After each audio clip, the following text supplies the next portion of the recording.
September 7వ తేదీ 2025వ తేదీన సాయంత్రం ఏర్పడేటువంటి సంపూర్ణ చంద్రగ్రహణం భారతదేశంలో 8 సెప్టెంబర్ 2025 సాయంత్రం 9 గంటల నుండి ఉదయం 1:30 వరకు కూడా ఈ సంపూర్ణ చంద్రగ్రహణం అనేది ఉంటుంది.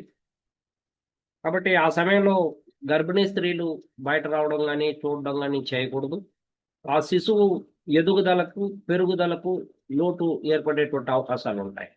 ఇది మనసు మీద కూడా ప్రభావం చూపిస్తుంది కాబట్టి గర్భిణీ స్త్రీ యొక్క మానసిక స్థితి స్థిరత్వంగా ఉండకపోవడం, కొంత ఆందోళనకరంగా ఉండడము, ఆరోగ్యం కూడా ఆ, కొంత కొంత ఇబ్బంది ఇచ్చేటువంటి అవకాశాలు ఉంటాయి కాబట్టి బయట రావడం కానీ చూడడం కానీ చేయకూడదు అలా.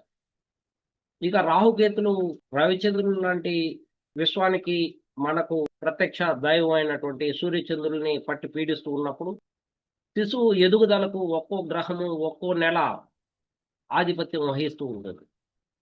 అంటే శుక్రుడు వీర్యానికి, ఫలదీకరణకు, పునరుత్పత్తికి ఎంతో ఉపయోగపడేటువంటి శుక్రుడు మొదటి నెల కారకుడైతే ఆధిపత్యం వహిస్తే, రెండవ నెలలో కుజుడు పిండం గట్టిపడడానికి దోహదపడుతున్నాడు. అదేవిధంగా మూడవ నెలలో గురువు అవయవాలు ఆ, అవయవాలు ఉత్పత్తికి గురువు సహకరిస్తున్నాడు. మరి 4వ నెలలో సూర్యుడు ఎముకలు వృద్ధికి దోహదపడుతుంది. మరి 5వ నెలలో చంద్రుడు చర్మాన్ని సృష్టించడానికి దోహదపడుతున్నాడు.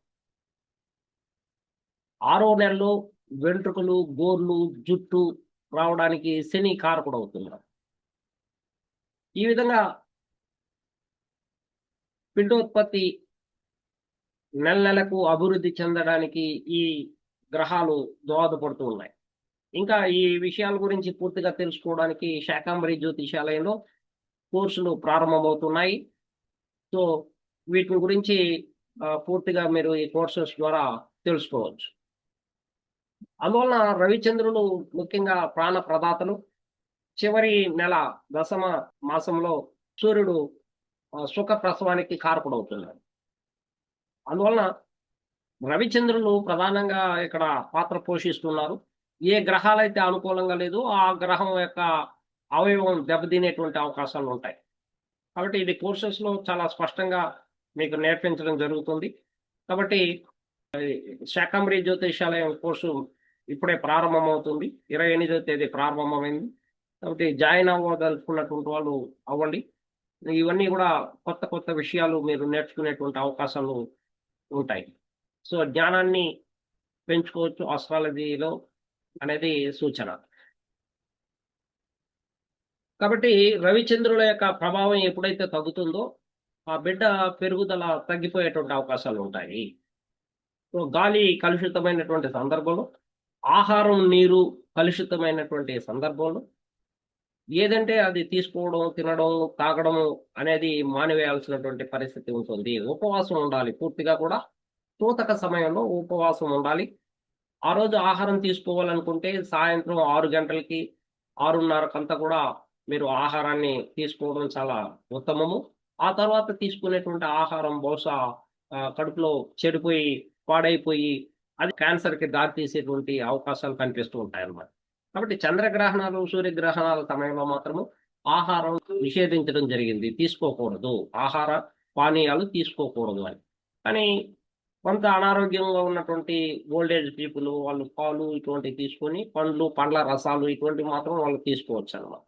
ప్రతికూలతలు తగ్గడానికి మహామృత్యుంజయ మంత్రాన్ని జపించడము, సోమవారం నాడు శివుడిని ఆరాధించడం ద్వారా వీళ్ళు చాలా వరకు అనారోగ్య బారిన పడకుండా సో ఆరోగ్యంగాను, మానసిక పరిస్థితి అనుకూలంగాను ఉండేటువంటి అవకాశాలు ఉన్నాయి. అంటే ఉపవాసాలు ఉండడం, ఉపవాసాలతో పాటు కూడా దానం చేయాలి. ఏది బియ్యము, చక్కెర, పాలు ఇటువంటివి తెల్లటి వస్తువులు దానం చేయడము, వెండి పాత్రలో నీరు తాగడము, ఇక నీటిలో పచ్చి పాలు పోసి కలిపి స్నానం చేయడము, ఇవన్నీ కూడా మీ యొక్క ఆరాను శుద్ధి చేసుకునేటువంటి ఒక ప్రక్రియ.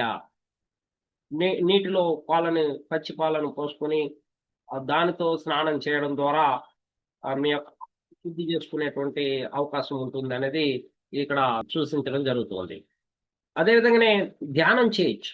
ఆ రోజు ధ్యానం చేయడం అంటే మానసిక పరిస్థితి సరిగ్గా ఉండదన్నాం గదా!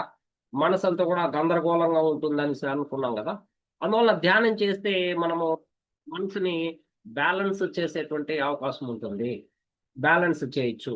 మెడిటేషన్ ప్రాణాయామం చేయడం ద్వారా కూడా మనసుని మనం కంట్రోల్‌లో ఉంచుకోవచ్చు. రకరకాలైనటువంటి ఆలోచనలు అధికంగా ఆలోచించడము, ఓవర్ ఇమాజినేషన్, ఓవర్ థింకింగ్ మనల్ని కంట్రోలబుల్‌గా చేయకుండా మనం కంట్రోల్‌లో ఉంచుకునేటువంటి పరిస్థితి ఏర్పడుతుంది.